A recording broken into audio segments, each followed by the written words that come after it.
All right, guys, welcome back. We are here at Who's Your Band? And I'm sitting here with my co-host, Sean Morton, who just came off a cruise. How are you, Sean? I'm fantastic. My sunburn's subsiding, my liver's recovering, and all is good in my world. You look good. So how was the cruise? Tell us a little bit. Cruise was fantastic. Got hired privately to do entertainment for the cruise. What cruise line were you on? Norwegian. Oh, I love Norwegian. Flew into Florida, got it from there. We did Belize, Honduras, and Cozumel, Mexico. Only had to do 2 shows instead of the normal comedy clubs. We had to do 7.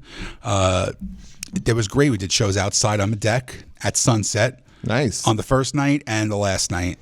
And a great experience. But let me tell you, man, the food and the alcohol is 24/7. And it's painful. There's nothing better being a comic than doing a cruise. It's great, except when it's Friday and you do your show and then you're drunk after the show and you say, oh, it's Asian night at the buffet downstairs, and you pile on 9 pounds of food on one plate and finish it. It's a lot of fucking food. Dude, I was done. But yeah, great experience. I'll definitely do it again. Good, man. Good. Yeah, You had a good time. great. And, you'll be dropping stories in on the cruise. And listen, we have a full show today with 2 very unique, Two total opposite ends of the spectrum. One quiet and demure, and one fucking maniac. So it's great. The whole thing. I don't know which one's the fucking maniac. Well, they both are. They're both maniacs. So I'll introduce one guy. You introduce the other. I'm going to introduce a comic extraordinaire. He has a great special out on Amazon now called Married and Miserable. Craig Loydgren. Hey, thank you guys for having me. I would be probably the angry maniac. He's the quiet, subdued. He's the one that actually has people hanging in his basement. I talk too much, I'd be busted. I'd be caught. And our other guest, who I have a very long history with, which we'll get into as well, Sorry to hear that. an amazing musician, amazing songwriter, J Hacha de Zola. All right, Jay. Nice. Thank you so much for having me. It's That's not how he talks. not really, but Lose the radio voice real quick. You know what's funny? His first That he's name wearing is 1 letter, that and his last name is 36 more letters. That it's 7:30 at night and he's wearing sunglasses. Is that what you're talking about? He's a rock star, man. I'm the douchebag with sunglasses on. Yes. Okay, great. Corey Hart, relax. Let's start with Jay, man. Jay is an interesting dude. You could just his look, everything about him. He's wearing a scarf. It's fucking 85 degrees outside right now. Where you from, man? I am originally from a shithole called Union City, New Jersey. My stomping grounds as well. Yeah. Is that where you grew up? That's where I grew up, yeah. And is that how you guys know each other? So we knew each other. We went to different grammar schools together, but we went like on the opposite, like when the sports rivalry teams. We played basketball together. Oh yeah. What sport did you play? Basketball. And you played also? Also basketball. Yeah. So like See, you look more like the basketball player. You look like a kickball player. Not quite like the basketball. More like a field hockey Yeah, player. maybe field hockey. Yeah. So we played on opposite teams. Like we knew each other, and then we wound up going to high school together. Yeah. As well. So that's what we kind of. And what was the high school? St. Peter's Prep in Jersey City. Oh, okay, yeah, good school, right? Yeah, great school. But yeah, even from like a very early age, like, I always aspired to try and be a musician, and Jay was the one who actually did something with his musical career instead of me. But yeah, we've known each other probably 30 years at some level. Yeah. So Jay reminded me that the first time that I ever performed on stage live with a band. And how old were you? So we were probably 16. 16. Oh, cool. Jay was the other guitar player. I knew the one guitar player. I knew there was another one that was on stage. I could not remember, and apparently 40 minutes ago, Jay just reminded me it was him. And we did a bunch of cover songs together. What was the song that you guys played? I remember Cats in the Cradle by Ugly Kid Joe. Harry Chapman. Three Little Pigs by Green Jello. Panama by Van Halen. Rockin' in the Free World by Neil Young. And there was one other one that I cannot remember for the life of me. Isn't that amazing you remember pretty much the set? Oh yeah. It was only 4 or 5 songs. Like, Still. yeah, but I remember. Yeah, that was well, like 20 years ago. Of course, but it was a great moment in my life. What I like is that he remembered everything, and he's put too many substances into his body to remember. And much like me, people tell me all the time I'm at a party or something. I was like, I was never there. Then they show me a picture. I'm like, fuck, I was there. Oh, excuse my language. I'm sorry, but you can curse it. okay. But the same thing. You're like, I don't remember anything, and now that he jawed that memory, it's all coming back to you, right? It's like flashing. Yeah. We were even talking about, like, when we were first practicing, Jay had this like black and white Fender Strat, and I guess obviously you were a Randy Rhoads fan. I love. And he put like this white contact paper, like little circles to make like the flying V. Nice. He made his own little version, but like Jay was apparently not a very handy person with scissors, so they look more like asteroids on the guitar. They were all up. Oh no! Oh, it's that's great. terrible. But I have vivid memory of that. So you guys would grow up and you played like a lot of, it seemed like a lot of metal, a lot of classic rock, right? But then like your band, your favorite band is who? Morphine. Yeah. It's just very weird because it's one of those bands that I have always seen the name. I've always seen it, and there's a lot of bands that are like that. And I said, you know what? Much like last week when we had our guest Don Jameson on, he was talking about Saxon. Again, another band that I've heard the name a million times. I never heard one song. So this week I actually said, you know what? I'm going to, when I'm cooking, I'm going to put the YouTube playlist on, and I'm going to listen to Morphine. And I got to tell you, man, I really dug it because I like a lot of experimental stuff too. I'm not all about the hard rock and the metal in the country. I like a lot of experimental stuff too. And this was like moody and broody. And I like that you still didn't listen to Saxon. yeah, I still haven't listened to it yet. Craig, have you ever listened to Morphine? Did you hear the music? No, nor have I done it, but half the town that we live in. Yeah, half the town does Morphine. So I was like, well, that's your favorite band? That's the kids in my neighborhood's favorite pastime. Candy. So how do you make the jump? Because Morphine is a bluesy jazz band. You're a big Randy Rhoads guy. How do you make that jump? Yeah, it was kind of weird, man, because I was Sean was telling me, well, what is your band? Which band do you really, do you want to talk about? And I thought, well, in the 90s, we were listening to all kinds of shit, punk, heavy metal, rap, rock, and then there was this weird band that kind of came to the forefront for a bit. And there weren't even guitars involved. There's this guy who played a 2-string bass with a slide, and another guy who was playing 2 saxophones simultaneously. Are they a trio? They're a trio. So, and they're out of Boston. So growing up, like a lot of times, I used to ride the bus with Sean to high school, and he'd always have his headphones on. I'd be like, "Yo, Sean, what the fuck are you listening to, man? Like, what are you, it's GNR, Nirvana, all kinds of stuff. It was the fucking 90s, man. And now that I look back to it, and I think about, well, a lot of those bands I feel like I kind of grew out of a little bit, I took what lessons they had to offer me and kind of like adapted them to my own musical persona, but honestly, I can't stand to listen to half of them. We're like Smashing Pumpkins, like it's like fingernails on a chalkboard, But the one band that I really feel that has really stood the test of time that I still currently listen to is Morphine, because and even now in my older age, because when they really hit, the front man, Mark Sandman. Mark Sandman, a guy who went through so much. He lost a sibling. He just never really was into being part of this world. He's a guy who disappeared for years before he started Morphine. Went to South America, traveled the whole world all by himself, taking all odd jobs and stuff. Came back to Boston.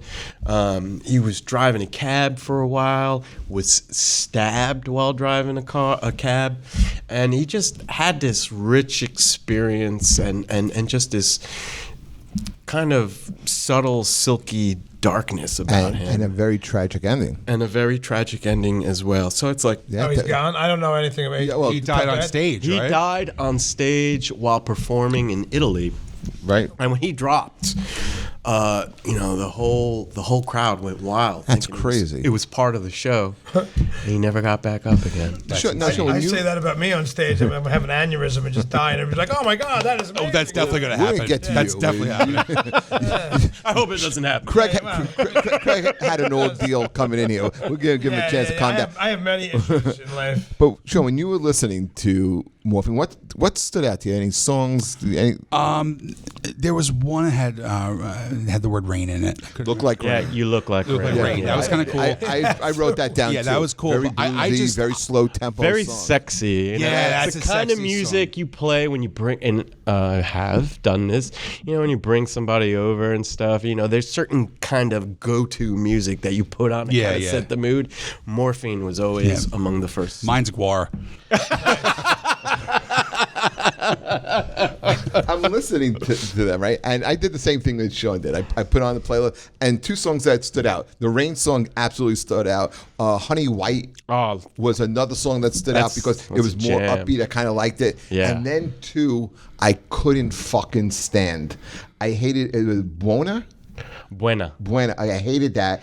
Really? Heavy bass, Yeah. slow, and then the one that really killed me was In Spite of Me because of the Spite of Me. whisper singing. I hate. Oh, you hated it? I hate whisper singing. Just fucking sing. Who else whisper sings? How many other people whisper? There are a lot of actors who whisper what they do? act. Okay, but yes, whisper Hatebreed does singing. that. Hatebreed's very mellow and calm. Yeah, no, just fucking sing. Just I think sing. so. I don't want to hear whisper. I don't want to hear my hearing's going as it is. I thought I was having an aneurysm. No. Well, I didn't get any homework, so I have no clue who the band is or anything. So Well, that's okay because that's our job to talk about that. So we're going to talk about. But now I'm very curious. I want to It's know different. more. It's very, very different. But yours, the band that you told us you want to talk about, is probably the easiest band that I could talk about and Jeff could talk about. I'm sure, and you could even touch on it too, Jay, is Black Sabbath. And Ozzy. I was waiting for a guest to come in. And talk about Absolutely. this Yeah, you band. came prepared. See, and I didn't, it's so funny. He's like, Sean's like, what band do you want to talk about? I was like, I only get one. Like, I don't, that's a tough decision. Yeah, it and is. then I was thinking, it's the Black Sabbath 50th anniversary, Right. this year. So that's awesome. Ozzy's kind of sick.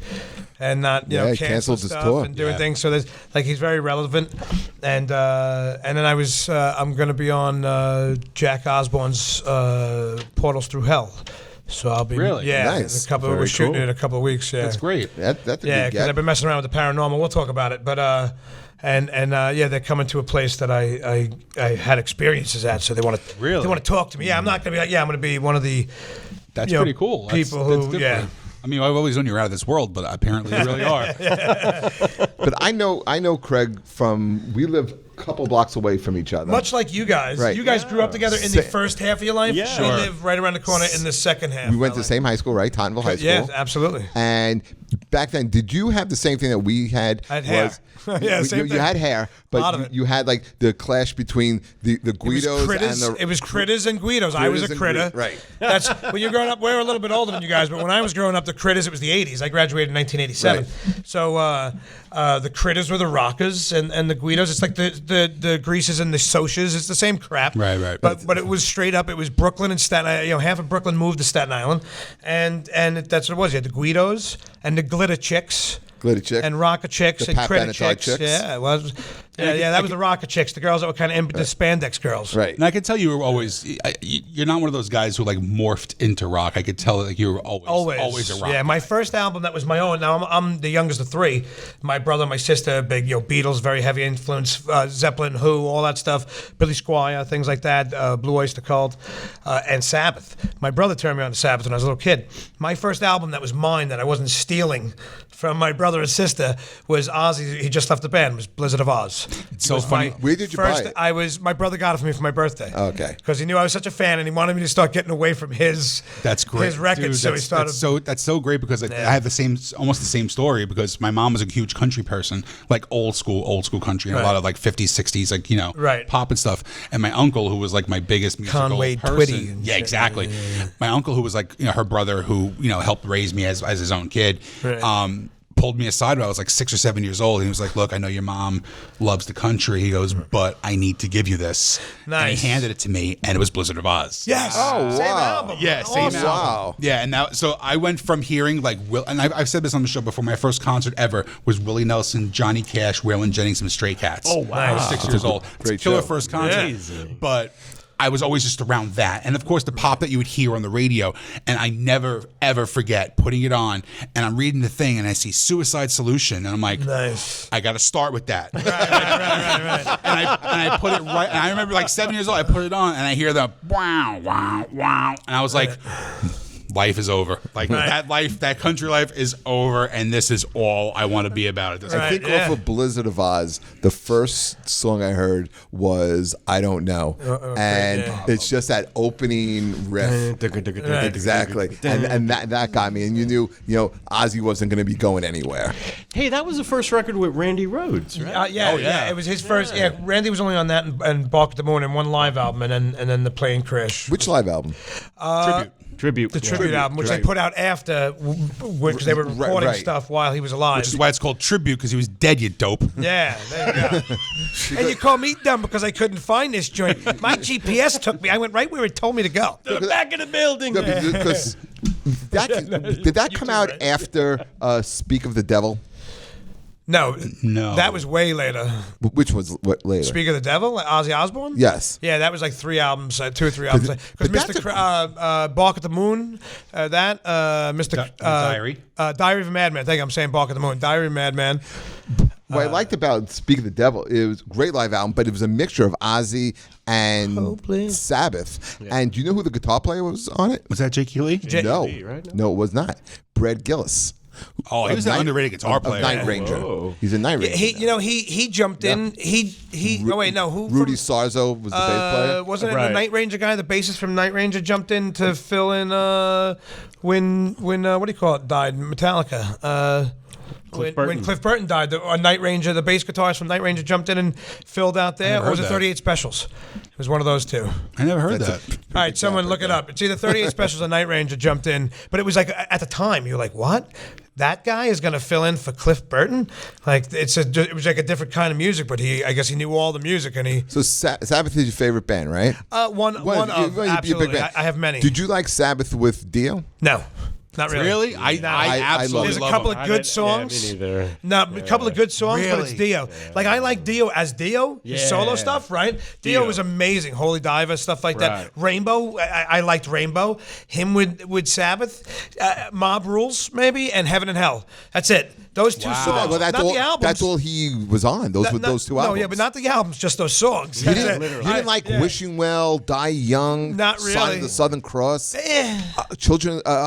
Children of the Grave? Children of the Sea. Yeah, I was saying Children of the Grave was Ozzy. Yeah. That's. I mean, He those covered two, it. Dio covered but all the songs. Those two albums. But I he was mean, too, like- you can't compare them to the original, Sabbath albums Oh, because my they're two God, totally man. different bands. But those two albums Sabotage? seriously hold up. Totally agree. Sabotage. Yeah. Sabotage, man. I have a very weird, morbid Dio story. We went to, we were out in L.A. It was his post-death. No, well, it is actually. We're out in L.A. and we were big. We're still very big Motorhead fans, and Lemmy from Motorhead used to hang out the Rainbow all the time. Every time we were out there, we would constantly hang out the Rainbow trying to meet Lemmy. Right. And at that point, he was sick and he wasn't really going out that much. Lemmy passes away, so I said, you know what? Let's just go and pay tribute. And we went to his, to his grave. You find out where it is. It's in this very big cemetery in Hollywood, and we go there. People are just leaving Jack and Cokes and stuff Nice. like that. And it's very subdued. And as I'm walking out, I see this monstrous, gaudy crypt.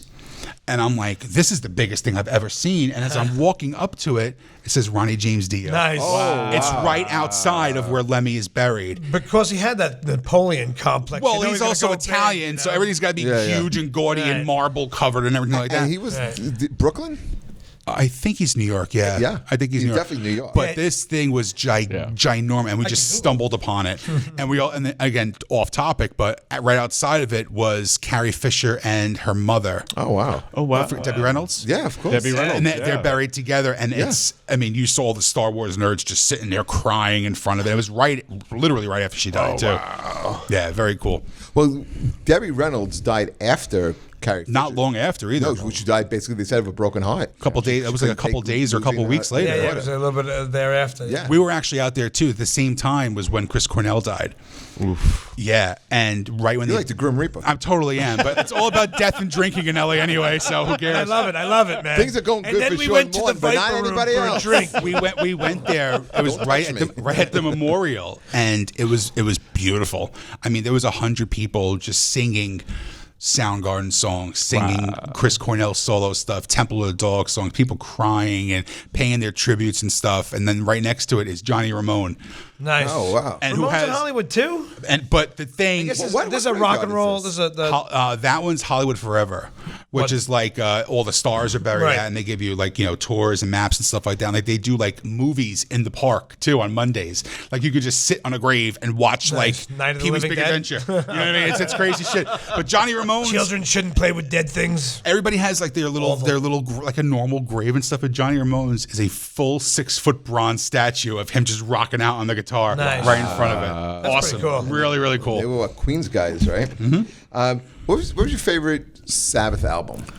What got you into Sabbath? I mean, Masters of Reality, Paranoid, all that. That's Sabotage. Those albums are amazing. So funny. I mean, the first three I put down the here. first the very first Sabbath album, I mean, was incredible. But it wasn't the first album I heard. I think probably Sabotage. I think one of the first songs I heard was like Into the Void. Great song. And it was just like I was mesmerized by it, and I was just like, oh my god, this is incredible. Well, even like the first intro riff of Black Sabbath, Right. which like dong, wow, wow. Yeah, I've never heard anything like that No, in and my that's world. probably the second or third. I don't think the world album ever heard I got anything like that. No. I didn't get introduced to the first album first. Oh, you went backwards? No, it was just because I had what my brother had. Gotcha. Like I had I listened to what he had, so I got introduced. Dude, I was listening to the Monkees too. I was running around like, hey, where are the Monkees? Come on, Last Yeah. Train to Clarksville is an incrable song. Oh yeah, man. That's great. It's a Vietnam protest Did you know song, Pleasant? Did you know Pleasant Valley Sunday is actually written about Pleasant Valley Way in East Orange? Nice, is it really? No? Yes. Now Why you know. would they write about that? They saw. Look, I'm not fucking Peter Tork. I don't know why we wrote it, but I heard a story that it was written about. They saw Pleasant Valley Way As and I was decided to using change it. whiteout that his Stupid mother things to write invented. about. We're all over I the place. love Sabotage, man. That's a great. It has "Symptom of the Universe," which is one of my all-time Absolutely. favorite Sure. songs of any band. Absolutely. And the thing that's what Sabbath had always one great song. Like you can't get like Volume 4, Snowblind. Right. Like also one of my all-time favorite, and Supernaut. And National Acrobat, which is a very, very, very underrated song too. That's right. And which one had? I think was it Saint Vitus? Was that on that one as well? It might that's be. Yeah, it might be Volume 4. I think that's what Sean picked up on the cruise. Fucking hack. It's laying right next to his sunburn. He goes, I'm getting over the sunburn. I'm like, where? Your head? You motherfucker. Motherfucker. Don't touch me. I'm fucking dying. You have no idea. Is it really that little pink? That Oh, sunburn? it's horrible. I saw Sabbath with Ozzy. I saw him with Dio, and I saw him with Gillan as the singer. Yeah, when they toured on that I believe they called Born Evil. Yeah. That Oh yeah. Oh, you're going back in the day. I seen that's them quite going back often. a ways. I worked concert security for like 8 years, and I did the Ozfest for 8 years. And every other year it was Ozzy 1 year, Sabbath 1 year, Ozzy 1 year, Sabbath 1 year. So I seen both. I worked at Ozfest a dozen times, but I worked 8 years in a row. So I seen incredible every year. I seen amazing bands. All the bands that came of through course. before and after. There were years they had Iron Maiden and Judas Priest on Ozfest as well. And yes, but separately. Yeah. Yeah. And then everybody, System of a Down, Marilyn Manson, Rob Zombie, Oh god, Pantera, Pantera, Black Label Society, Slayer. What do you call it? a lot of heavy metal bands. Like Drowning Pool. I remember one year Limp Bizkit. I seen. Yep, absolutely. But I seen Drowning Pool like headlining. Small stage. The small stage 1 year, and the very next year they were the second band because Zakk Wylde, was Black Label was first Sure. for a lot of the times, which was really cool that Ozzy let him do his own thing. Oh, yeah. So you had Zakk Wylde go up, which is Ozzy's guitarist, his latest of the last 15, 20 years. 20 years probably now. Dated myself. I'm getting old. This one lived. But he has his own band, and Ozzy lets him open the small stage. He did start, I think, the first year or two that I was there, headlining the small stage. Small stage. Yeah. Then he moved him up. I'm a huge BLS fan. I've been But, for yeah. 25 years. He's Black labels, and they're cool. I've met them a few times, you know, Yeah. over the years, and they're like Zach Wild's a cool dude, big dude too. Yeah, he's a big. But a cool, really, like to me, like I look every time I hear the same thing every show I go to. If they book me from a video and pictures and stuff and talk to me on the phone, I walk in the room and I hear it all the time. I heard it again last night. I thought you were bigger. Well, it's because your personality And is I so said, booming. don't worry. When I get on stage, I'm gonna be 7'2". Yeah. All right, right now I'm about 5'7". I used to be 5'8". I'm digressing rapidly. And if people don't know who Zach Wilde is, if you ever saw the movie Rockstar, he's a guitar player in Mark Wahlberg. Mark Wahlberg. Yeah. You gotta Mark Wahlberg then. follow Zach on Instagram because first of all, he's a fucking maniac. He's absolutely completely batshit crazy out of his mind. He stopped drinking and now he's all hopped up on coffee and HGH. He's hysterical. Oh my God. But like daily, he plays daily on Instagram. So like he'll have a song in the background, whether it's an Ozzy song or a Black Label song. The other day he was doing a Journey song. He did Separate Ways. He did the solo Great for Separate song. Ways. But again, if Jay's a guitar player and you watch it and you just look and go, I'll never be that good. It's just so insane how fast this guy plays. Some people are born to be rock stars. Somebody tells me Jay is like a rock over here star. under his breath saying, "Fuck you, I am not good." Let's go back to Sure, Jay cool. for I a was like, I second. can't believe you just said I'm no, not that good. I'm definitely not that good. Jay, did you get to see Morphine live?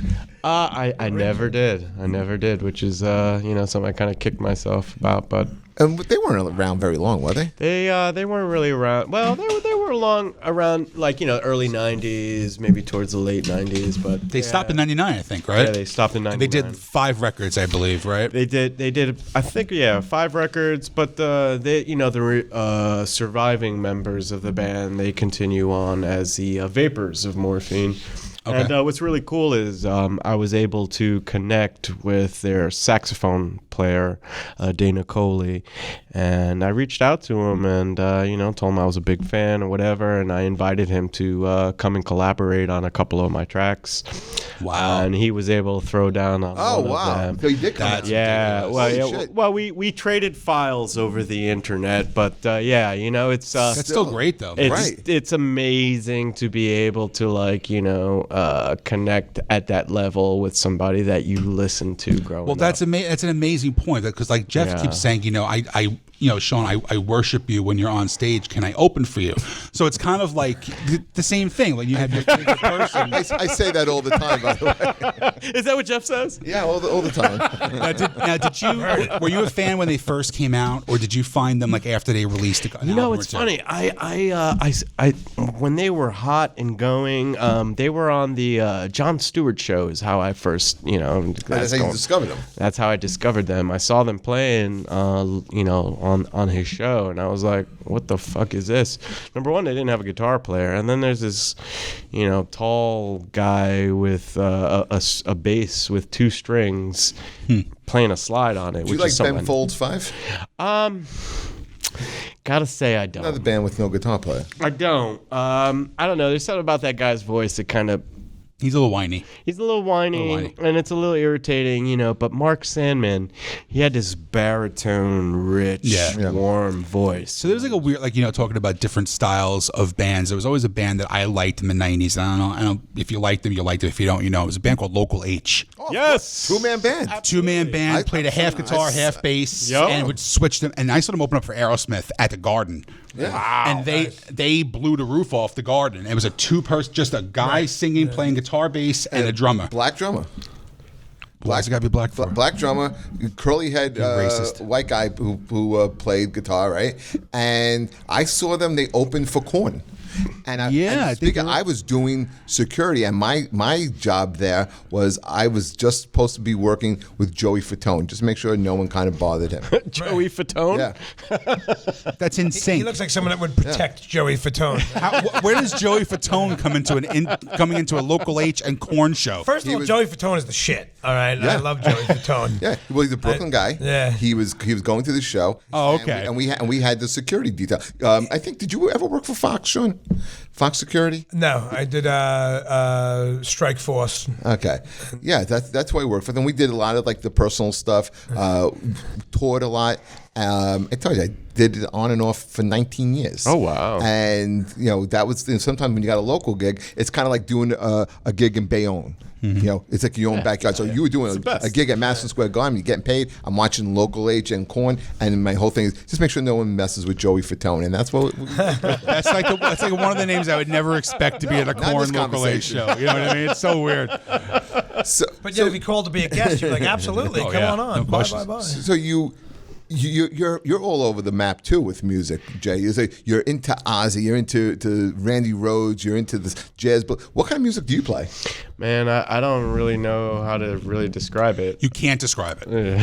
You cannot describe it. And that's one of the things I love about his music, too, because it's all over the place. It's quirky, but you hear, like, the soul inside of it. And you play a bunch of instruments, too. You don't just play guitar. I do, yeah. What do you play? I'm always amazed by guys who do this. I do a little boogie woogie on the piano. I play something called the oud, which is a kind of Arabic God bless lute. Play a little banjo, bass, guitar, all Nice. sorts of. But I mean, Did you take lessons? No. Self-taught. All self-taught. Yeah. Shit. Can you read music? I cannot read a lick of music. And was it all from hearing? Just all from hearing. I mean, Cassidy, I'm sorry. Last week we had Cassidy Catanzaro on, and I think she said the same thing. I can't read sheet music either. Also just playing by ear. I'm always fascinated by people who can do that. You just hear it and you can pick it up and play. Well, it's a lot of trial and error. Yeah, definitely. You sit there and you play back and forth until you get it. But then being able to play the song again and playing it right. I mean, semi-right? So you're not a perfectionist. Close okay? enough. You're not Eddie Van Halen. Yeah, Okay, definitely gotcha. not. I'm What's the numbers instead of reading music? What was that? Tablature. Tablature. Right. Yeah. Now, I've like I said before, I've known Jay forever. He was in another band that which I liked. It was more of like it was kind of a weird vibe too. I would call it neo soul. Yes, it was very different. When he moved on doing his solo stuff, first thing I do is I download it, and I actually paid for it. Thank you. Because I couldn't find it for free. But it's That was just, on purpose. I would just listen and I'd be like, wow, this is. There's so much generic rock, and I know we've touched on this before in the past. Like, there's so much generic chick rock, even like stuff like Green Day and AC/DC, great bands. They're not reinventing the wheel. They're power chords. They're very simple melodies, and they just play them very well and write the great choruses to go along with it. And when I listen to his music, you can almost hear what's going on in his head when he's writing the song. And that's one thing that I love. And I hate to bring this up, but there was a cover song that he did by Billie Eilish. Oh, you like that? Now, Billie Eilish is one of the biggest artists that's out there right now. She's 18 years old. She won every Grammy that she was nominated for this year. Someone else I didn't think you'd talk about on this show, but go ahead. Yeah, exactly. But no, listen, I love all music. No, I love all music. Wait till you see the future guests and the it's future ridiculous. bands. It's going to be all over the map. I listened to this and I'm like, this is such a different take, right? So I have a friend who's an A&R for Century Media, and one of his favorites is Billie Eilish. I texted him right away. I'm like, listen, stop what you're doing. I want you to listen to this song. Well, thank you for that. And he was like, I cannot believe what I just heard. Oh, wow. He absolutely loved it. I believe he got some of your stuff too. Oh, really? So yeah, I'm trying to push to the people that I know Oh, really to try and do appreciate some that. different stuff. But like, yeah, just completely out of this, just a totally different version from the original to the cover version. And much like a comedy segue, okay, to follow up what Sean just said, you brought your guitar.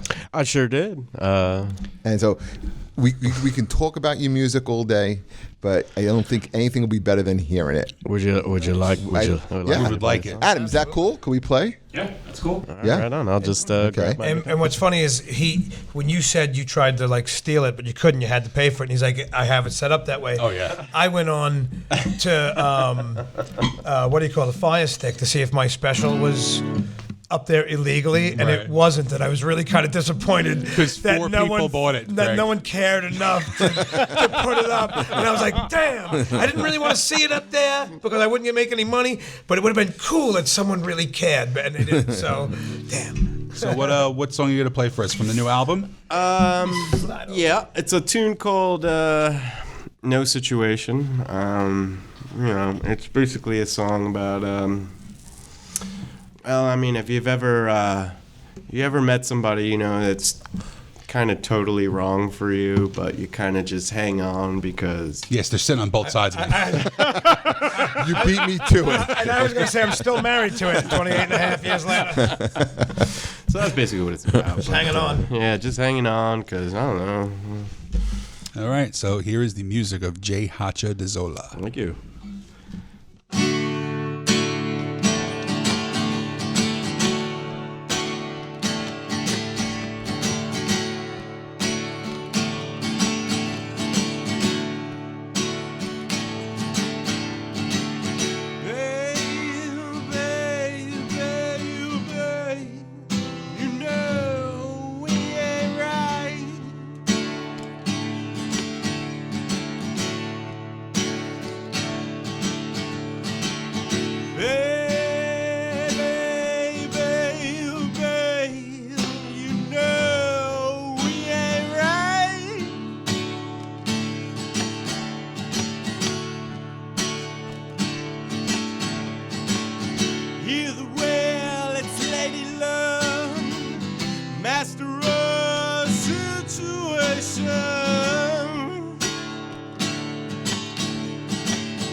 Poison wine, bedrooms in hell, a quiet desperation.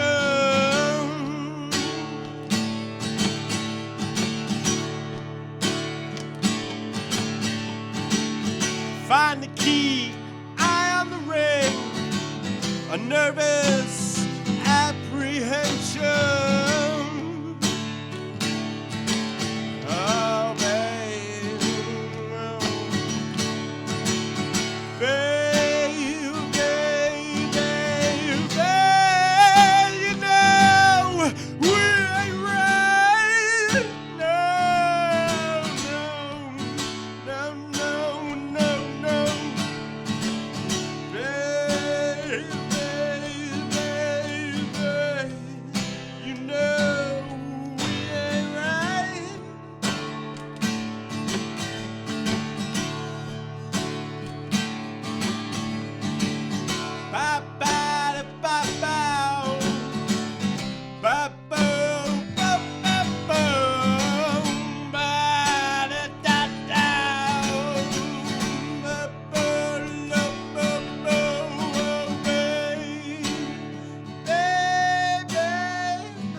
That was great.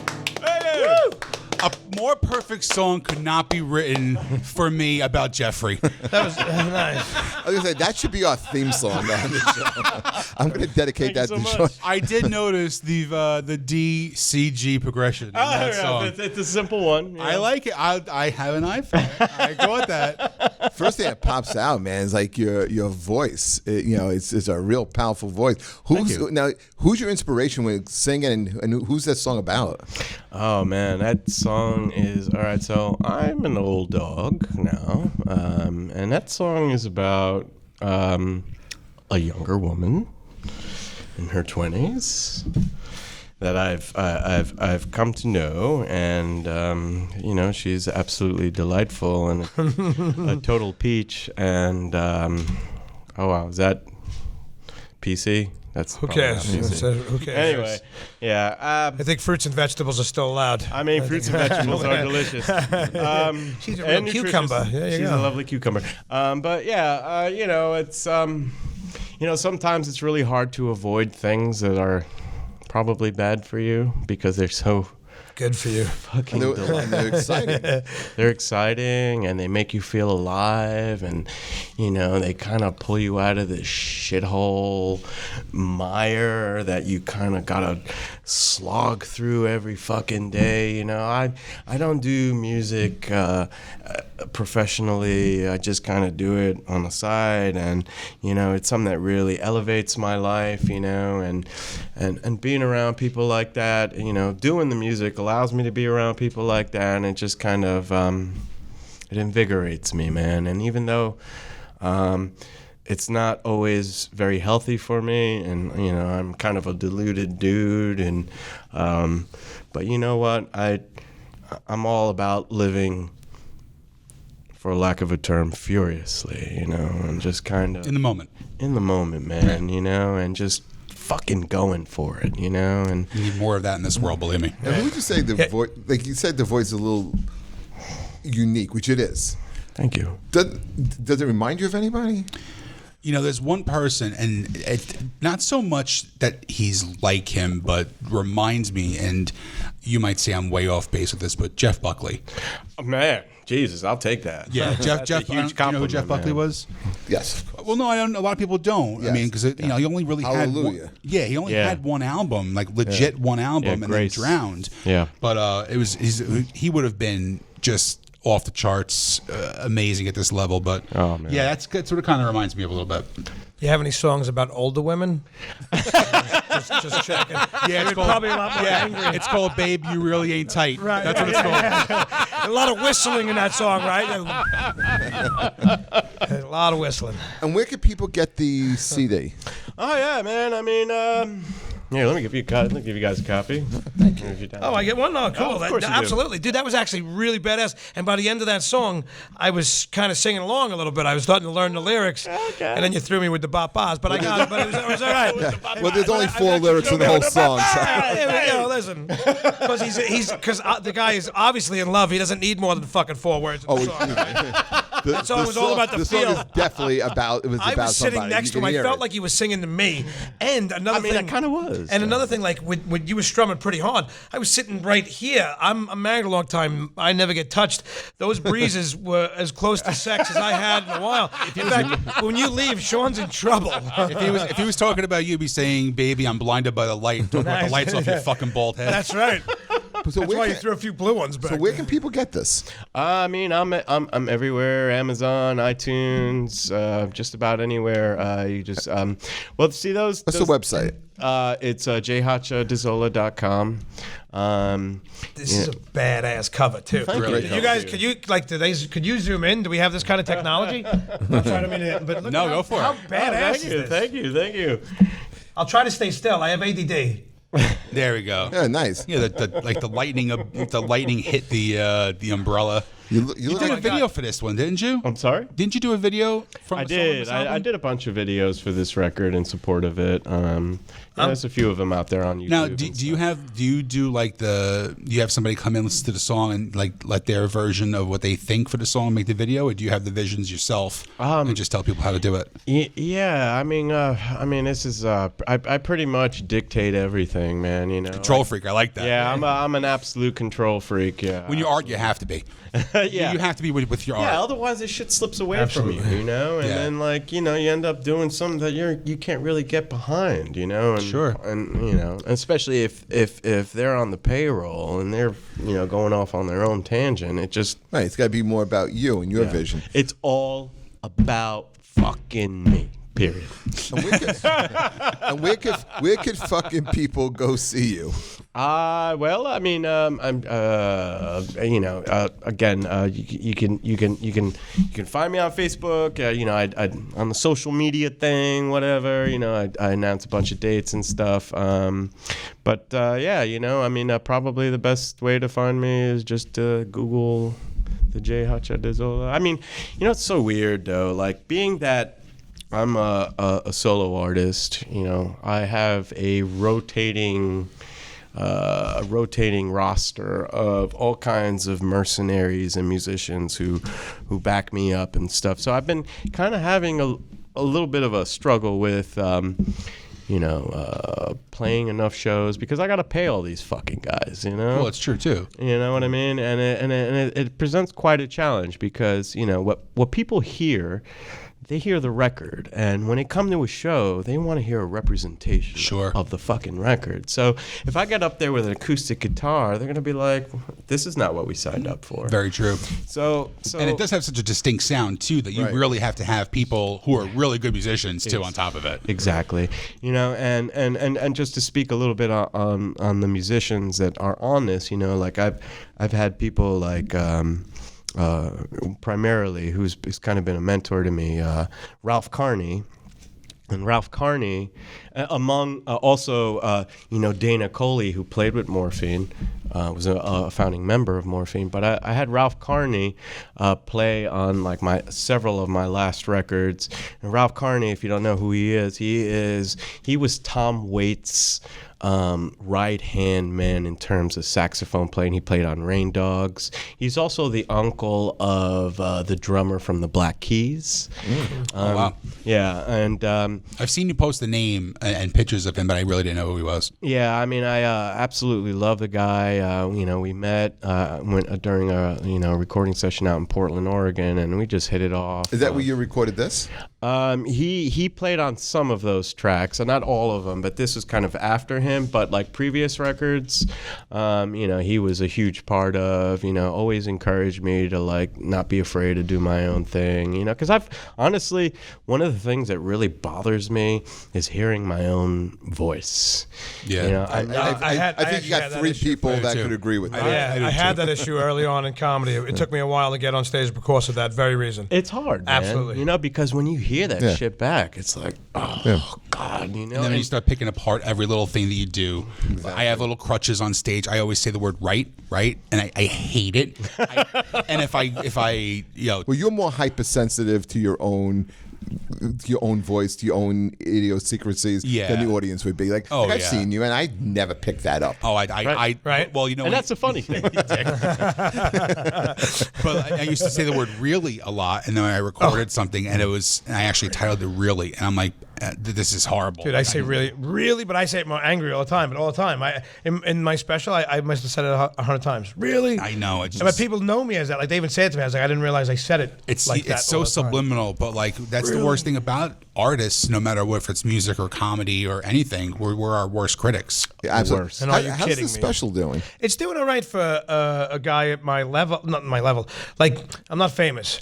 So it has about just broke like 50,000 views. But for me, that's incredible because I'm nobody. That's amazing. No, 49,000 of him. It's like 46,000. You gotta give me a little credit. Actually, the worst part is about 3. I can't. Well, I watch it so many times. I don't even put it on. I can play it 10 times a month and get credit for it every month. And I played it like 3 times when people came over and they want to see it, and I'm like, ah. And then I don't want to see it because I feel I'm done with it. Like it's cool. Don't get me wrong, I love it, but I've seen it so much. People still find it on Amazon Prime? Absolutely, it's up there. Married and Miserable, or my name, Craig Loydgren. Yeah, Married and Miserable. It's free to all subscribers, and I made it $2.99. Oh, it's free? It's free if you're a Scrub subscriber. Yeah, please. If not, I made it $2.99 if you're a non-subscriber. I tried to keep it cheap. I wanted to get it out there so people could see it. Great little skit. I think that's at the end, the one with the 2 girls. Yeah, that's one of the 3. Yeah. I do 3 sketches. Yeah. It's an hour of stand-up, but I do an intro, 1-minute long intro sketch. Again, I'm a child of the 80s. Growing up watching all the stand-up specials growing up, there was always some little intro and some little outro, and then comedy in the middle. Shot great, by the way. The quality of it is amazing. The red cameras in there. I had 6 cameras in the room. Fuzz on the Lens did that. Yes, right? Absolutely. Fuzz on the Lens Productions, which I'm doing future things that I'm knee-deep producing a film with them. We're starting in June. Well, you also got another project going on. Are you at liberty to talk about that? I can talk about it a little bit. Yeah, like I said, I do paranormal investigation stuff. My 2 passions are Comedy always, since I'm cocaine. 8 years old. Like the joke I used to do, it's, hey, if you go to my special, you see why I can't do cocaine, because I would vaporize into thin air. I have ADD and other issues, so, if I did cocaine, I would just explode. Hey, we all got them. But no, I do paranormal investigation. I pitched a TV show called Roast a Ghost, and where I take comics out, and it's at, I don't want to go into it too much, but we go out and they do a paranormal investigation, and we roast the establishment and the spirits within. And you did a pilot for this, right? We did a couple episodes. We've been going out filming us doing this and sending it in. No, we were doing the pilot, and they put a hold on it because I was paying for the pilot. I was putting it all together myself, and it actually got picked up by a production company. And now it's at a network, and we're in negotiation with a network. Awesome. So like a big network. I can't talk about any more of that than that. And they're changing the name. Of course, when you're talking about you want to hold on to all the freedom, they want to change the name. They're taking some of the concept out. They're moving it around already. And I'm letting it go to a certain degree because I'm 50. True. I need a show. Like I need some sort of break. Even if I get a season. Well, in our field, we could catapult that into 2 to 3 years on the road before it dies. And in that time, if you can get something else, you can keep going. And I only need a good 10 years. I could even 7 or 8 years, and then I'll be a has-been after that. I don't care. You'll be dead by 52. But I might. Are you kidding? 10 years. What? You're not making it another 10 years. What are you kidding? What, with my height? Do you know I have the resting heart rate of an athlete? I really do. I thought I was having a heart attack. Yeah, Muhammad Ali right now. It was we both went for a hack. Totally did. Well, I sometimes say, look at this, the body of a bowler. I could be a curler in the Olympics. That's about it. But we just I really wish you cool would have went show. dead silence there. Let me tell you. Sorry to disappoint you. You do always. I know I do. You're not the only one. I'm sure we could go around. We could do a round robin of Craigie on disappointment. But this could very easily turn into a roast. Yeah, absolutely. Why not? I'm like a bulldog with a chain. You actually did roast me, right? Were you on my roast? Yeah, I did You roast were on my you. roast. Yes. No, he was on my. They roasted me at an odd age at like 44 or something like that. Yeah. Like 7 years ago maybe. But it was. I mean, I had names on my. I had Pete Davidson was on my. That's roast. when we talked to everybody. Right. Do you know Pete Davidson? I do actually. You never mentioned that. But that's just, no. I love the kid. He's a Jeff good got boy. me to laugh for the first time in 5 episodes. There you go. Wasn't sure. But yeah, so Pete Davidson was on it. Vic DiPotetto. Oh wow. Who's very big in his own world too, and but he's still very, Mike Buschetti, who's got the biggest head in comedy. Thank you. Thank you. But no, he's back out with Audie. Kind of a high school guy. Yeah, absolutely. Can I tell you my favorite Mike Buschetti joke? And that then I did had on that him. roast? I love Mike Buschetti. I said Mike looked like a Peter Griffin candle that melted. Nice. It's my favorite, one of my favorite roast jokes I ever wrote in my life. Ouch.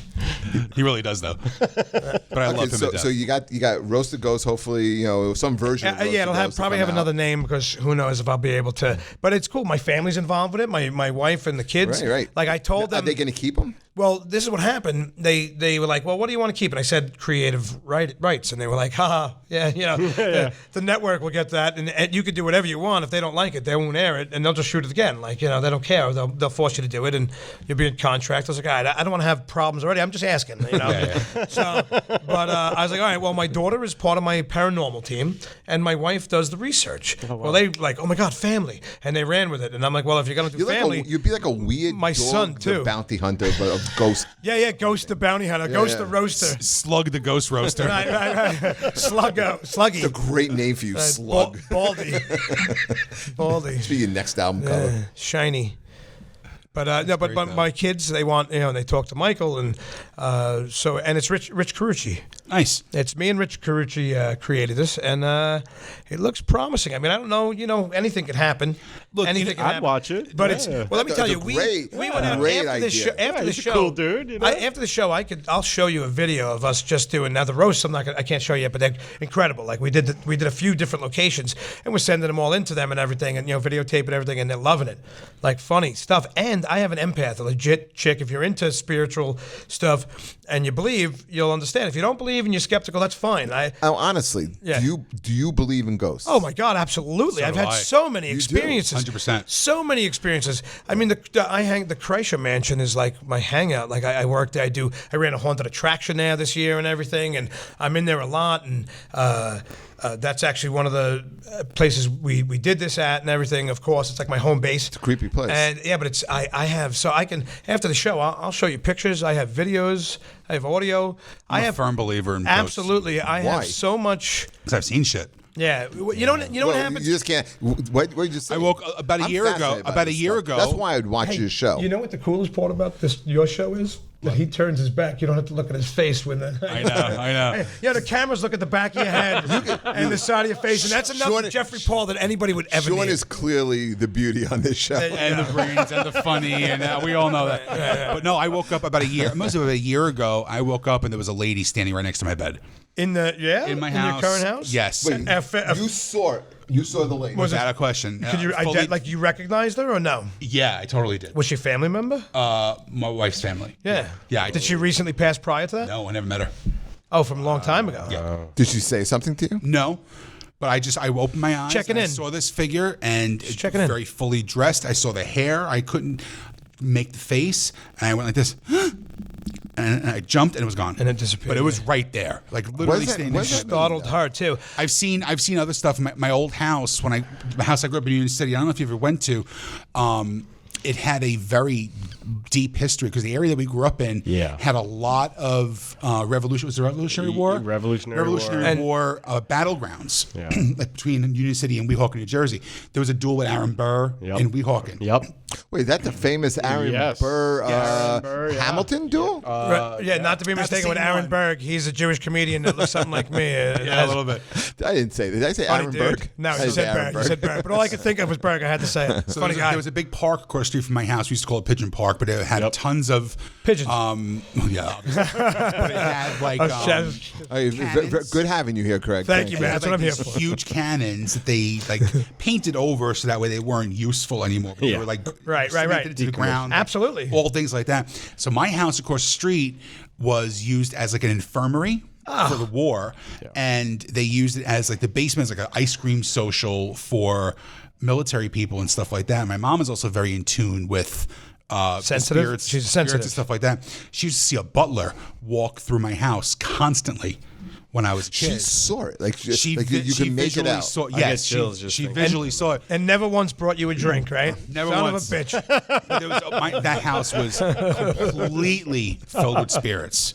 That's now we did me, you, and Carucci. We did a gig. Remember, we did it at Jimmy Mac's that time, and you showed me a video or played something for me where you actually recorded sounds. Absolutely. I have more. We just did Bailey Seton Hospital, where they used the front of it. Oh, yeah. Bailey Seton on Staten Island. Very creepy It is the place. oldest hospital on Yes. Staten Island, and they used the front of it as Arkham Asylum in the show Gotham, in the TV show Gotham. That's how gothic the building is. And most of it's closed, and you're really not supposed to be in there. I was unofficially there, but Squatters' rights. yeah. He hopped the fence, right. Yeah, which is why he walks with a limp now. So well, hey, listen. There's a few other reasons why, but that's one of them. But yeah, so we went in there, and His name was Lamar. yeah, I wish. They're all lowercase letters. Sluggo. But yeah, so we went into this place, and I have just a little clip. I mean, we picked up so much, and that was originally a naval and marine hospital. It was called the Seamen's Retreat. It's right on the water. So you can imagine some of the roast jokes that we had. you know.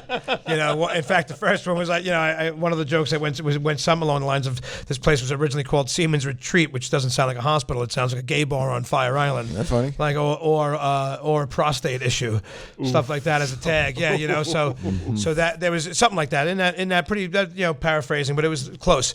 But yeah, so we were doing stuff like that. But I have, after the show, I will show you. I have clear as day the video of me holding the SB7 Spirit Box, which is the box that rapidly fires through radio frequencies really quick. I asked, what's your name? And without missing a heartbeat, Vic, and you hear it. I'll play it for you after. But I asked a few other questions. Can you How play many it people now? Here? Do you want me to play it for the show? Yeah. I could if you want me to. Yeah. Do you want to plug it in over there so people can hear it better? Because I can hold it up here, but they might lose. Hold some it up of here. Let's see. Let's see. All right. Yeah. Yeah, and, bro. Now I ask when you listen to this. There's 9 in a minute and 30 seconds. I got 9 intelligent responses. Some are a little rough to hear. You got to really listen, or you put headphones on. You can hear them better. But Vic killed after I say deceased. As I'm saying deceased, you hear killed him, and we'll repeat it. Me and my daughter. Wow. Me and Brianna are like, did they just say killed? Why can't a ghost talk in a full fucking sentence? Well, I do. I do have. Like, do they have to be annoying? Like, every fucking aspect of my life has to be annoying. But they do. Well, because they're coming through white noise. That machine is white noise. So it takes energy to go through that. So sometimes they can't maybe generate. I don't know. I'm just guessing, but I'm assuming they can't generate enough energy to get more than 1 or 2 words at a time out. But I did get at the Chrysler Mansion, Balthazar Chrysler, the man who built it. We can go into that after this, or not after this, after the show. I don't want to take up all the time, but. We asked, me and my buddy Rick are there, and Rick goes, Balthazar, is that you? And I have a picture. Is that you in the picture? And I have it on here. You'll hear it. You hear, it was me. All 3 words. One voice. Play this boom. shit, dude. It was You're freaking me the fuck out. Okay? So we'll go into... Just play this. First, I got to play you the one from the Marine. Oh, because then I get... Stop talking and play it. I get an He's oot-rah. driving me crazy. I asked him if he was a Marine, and you'll hear oot-rah. No lie. I'm so amazed that I got this. And you have it. I have it right here. Ready? This is what it's like to go out to dinner with him at the Yes, diner. it is, actually. Very bad. Here we go. Okay. Hold on, let me back it up. Yes. Ready? Here we go. Who's here? Vic. Hey, Vic. We heard you. Hello, Vic. How are you? You asked the dead ghost. I know, deceased. Can you rewind it? I want to hear that again. Yeah, when I say I know deceased, I'm like, how are you? I know deceased. And he goes, killed. I know, deceased. I heard that. Nope. Yes, and right there, right after, when I say, does he say killed? You hear, yes. Is he killed? Yes, you hear, yes. What's that banging? That's that. It's the frequency. How many spirits are with us right now? You hear one, very faint. One, you hear Yeah, I heard one? that. Very, very faint. You hear it. Adam, on. are the There's mics more. going to be able to pick that up?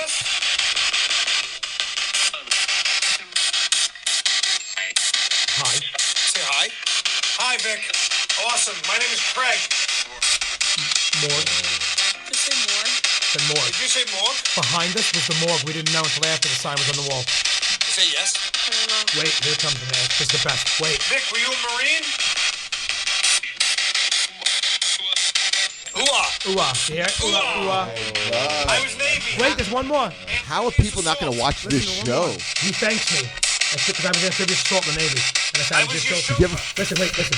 I'm going to say, you hear it? Thank you. I used to pick you up and drop you off. I heard that. You're welcome. How Did you amazing. figure out who Vic was? No, we. Third Fleet. Yeah, that's that one. So as my co-host has a massive heart attack and dies, I'll be looking for a new co-host for Who's Your Band. It is that. I believe in that completely, man. Holy shit. Now, if you want to hear that it was me, it was on the recorder that I was holding. So I only videotaped the recorder, so it's secondhand here. You can still hear it. You hear it much better on the recorder. But this one's quick. This one's 20 seconds. So, but yeah, man, that's just a minute and a half. That was just me talking for a minute and a half. We were in there for 2-3 hours. When you pitched it to 3 hours, the network, was that on it? I sent this to them. After Is that it? I just got this last week. This is new. I sent them This is already. so I've done a few interesting. cemeteries and a few other buildings. I've sent them other things. They put a whole. They made like a sizzle reel out of what I sent them. Sure. And they're pitching it. So I'm waiting now to hear back from. Well, they're still in the process of building the sizzle reel and everything. I'm sending them stuff. Yeah. But yeah, I'm hoping soon, man, because I need the Get this money. other piece because we're running out of time here. I hear you. I'm sorry. I apologize. And you can edit all this stuff out after. While you're looking, I'll tell you my paranormal story. Yeah, so well, I have yeah. a friend who, my best friend from high school, passed away, and so How you die? committed suicide. Sorry, I found it. So I had a friend the same thing. Yeah, and it was rough, and I was helping going to the parents' house and stuff like that, just trying to be there for a couple of days. So I'm hearing this one song, and I'm a guy who keeps a lot of music on my phone, anywhere from 18, 20,000 songs. I always have a lot of music on my phone. So I was hearing this one song, and I'm listening to it, and it just reminded me of him, and I'm like, I looked up, and I was like, you're a real dick. I miss you, whatever. And my phone dies instantly. Right. Was it on zero? Or anything? No, 100%. My phone's always 100% full. I'm playing this as the song's playing, it just dies. So I'm like, all right, whatever. I reboot the phone, and I'm trying to play the last song, and I'm like, it's not here. And I'm scrolling through. I'm like, there's a lot of music missing. Like something just happened with my phone. And I go to the settings and I look, and I was like, how many songs do I have left on here? It was 1,994. The year we graduated high school. Wow. Yeah. No. That's a little weird. And was that the year he killed himself too? Was that? Well, that's the year we graduated high school, but no, it was just like 5-6 years ago. All right. But things like that have happened, like with his family as well, like reaching out and stuff like that. Well, that's a lot of times when you asked before, like the ant standing at the end of the bed. A lot of times what is said, I'm no professional, but I know some things about it. But and again, it's all theory. Sometimes family members come back, they're just checking in, stopping by, making sure everything's all right. Never happened to me though. They're looking. Because nobody likes you. They're looking. Showing up a bridge. Right. Keep going. Well, they look in until you wake up and they're like, who cares? Yeah, whatever. But no, but they say people, family, loved ones check in, check up on, pass through. Maybe if maybe your wife was dreaming about her or thinking about her and brought her I in. had an experience one time. I was driving home and I never wear my seatbelt, and I heard my grandmother's voice say to me, "Put your seatbelt on." And I just heard it very faintly. I had no radio on. And I was like, I had freaked out. I put it on real quick. And as I was making the turn, there was a car coming the wrong direction. Wow. Coming Oh right my at me. God, And I man. swerved around. Holy shit. Yeah, I believe in that. Do you imagine that as you were buckling your seatbelt, you had your head down and you had an accident because you were buckling That'd be instead great. of looking? That would have been. I wish you would have said, keep it off. Well, it sucks. I had to stop jerking off at the same time with my seatbelt on. You're still jerking and driving, huh? Yeah. Who isn't? Yeah, I am. Listen, I did it on the way here. How you doing? That's why he's late. Let's hear this other clip. Do you want to hear? All right, now this one is a recording of a recording, so it's a little less, but you can still try it. hear it. And you're gonna right after about 3 or 4 seconds, 5 seconds maybe after my buddy Rick says, "Balthazar, was that you in the picture?" You're gonna hear, "It was me." Is your buddy Carucci? No, Rick Rispoli. Oh, sure, yeah. Rick Risp. Yeah, Rick Risp, yeah, big yeah. manager of bands for many, many years puts on and shows. music. In fact, he was my boss at the security, and he still does. He runs a security company and does a lot of big Okay, venues. we'll get and him on stuff. here one of these days. Yeah, absolutely. He's got 1,000 stories. All right, here we go. Ready? Yeah. The Chrysler Mansion.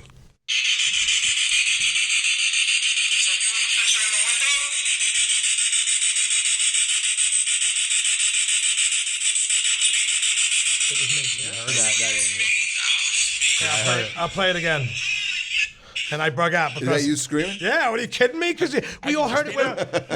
Well, right. I'm loud anyway. I scream all the time. But we all heard it without. We're standing right there, and here it was me. It was clear. It's one sentence. I'll play it again. No, just Craig, you don't get scared. Okay, here it was Yeah. me. Yeah. Listen, Clear as day. it was me. Yeah. That I heard. You don't get scared doing it? No, yes and no. I don't get scared when all that's happened. I get the chills. I have been pushed out of 1 or 2 places where when you watch these shows, Oh, I have another one. Go ahead. where you feel like Did you they say just about see his, pressure. I'm glad we have a video. Did you just see his face when he did got that? excited. I don't know. I heard the word push and it triggered something. Go ahead. What for another paranormal thing? Yeah, I was looking at a house to buy. Yeah, tell the story. About 15 years ago, and there was this house in Bayonne. It was old. It was 2 sisters who spinster sisters who lived together. Oh, wow. And they one passed, the one tried to keep the house, one passed away. So then goes to the estate. We're looking at it. It's like, it needs a lot of work. I walk down the stairs and we're walking. I make a left, and as I make a left, nothing's on the ground. I have no flip flops on. I have shoes. Someone behind me pushed me. You felt pushed. I felt you 2 could- hands absolutely on my could happen. back and pushed me, and I went ass over feet. All 140 pounds of you. were pushed. Yeah, on Jupiter.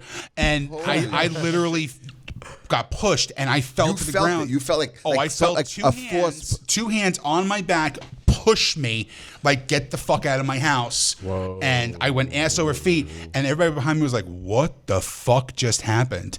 And I was like, who pushed me? And they were all on the stairs. Wow. They were still on the landing, and I was on the sidewalk, no one around me. Yeah, so it's like Amityville horror stuff. Oh, now in this we don't have to keep doing videos. I'll just tell you a story. After the show, I could tell you, I'll show you a little bit. In the Chrysler Mansion, when they want you out, they put tremendous pressure on you. Like on your chest. Who wants you out?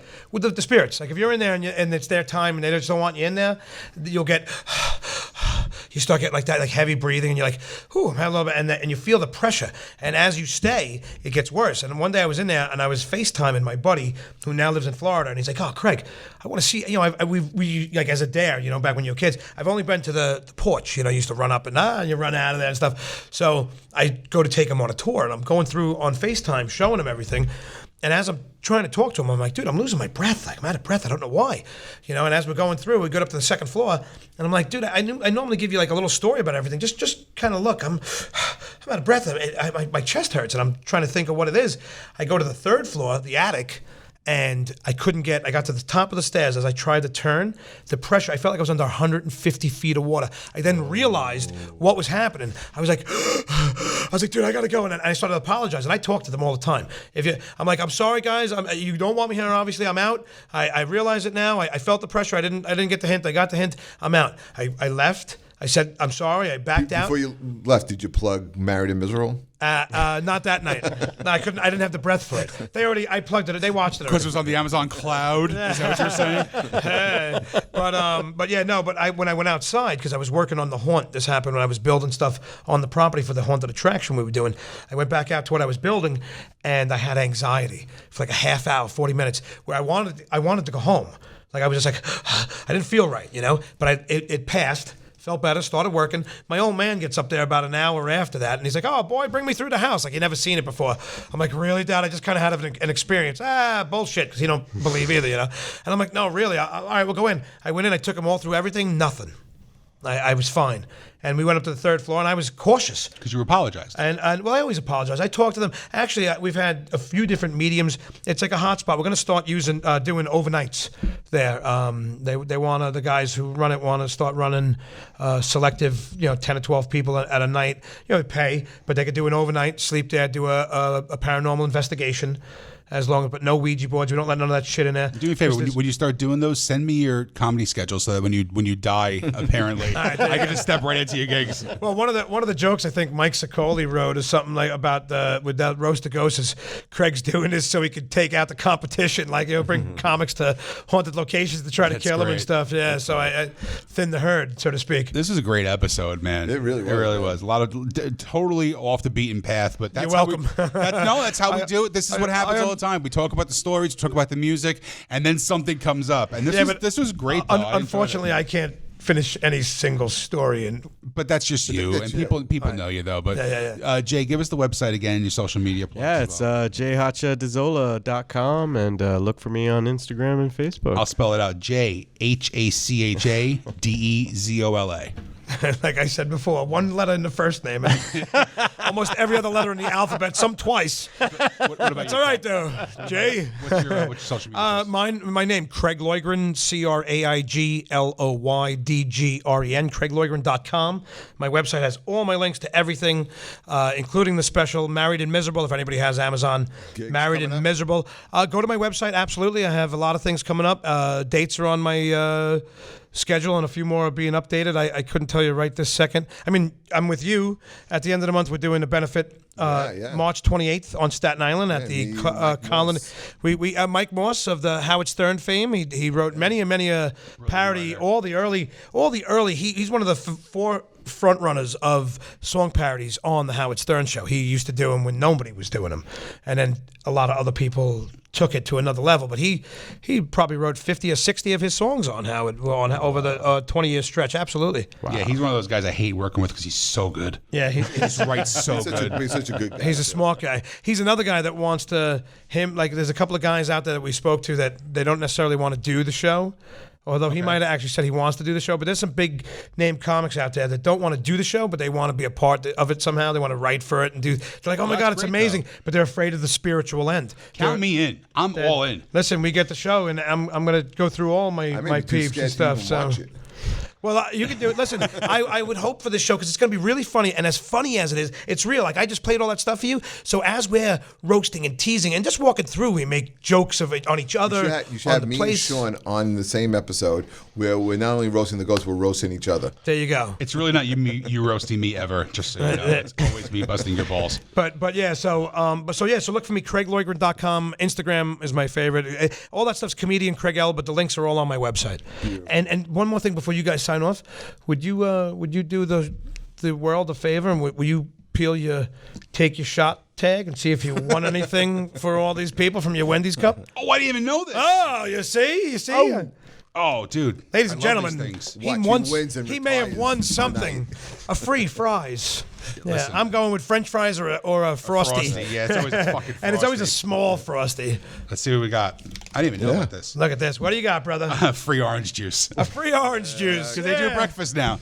Jeff, what do you got coming up? Oh, listen, you can always check me out on my Facebook page, Instagram, shows at the Looney Bin. We got Comedy on the Stars coming back again starting in June. I have another outdoor series coming up, so a lot of cool stuff coming up. Just check us out on Facebook. Also, people, man, go to Who's Your Band page. We have a Facebook page. We have a lot of followers Instagram, now. and Twitter is all Who's Your Band. Yeah, cool.